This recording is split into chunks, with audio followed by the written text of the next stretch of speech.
دا طرف هم دی دا هم دی هغه هم دی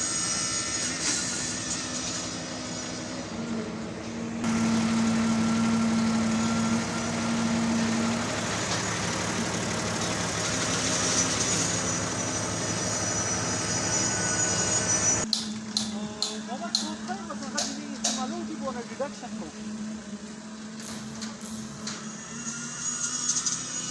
Away from us, thank you, sir. So, daw ko na da, dili ka down. As your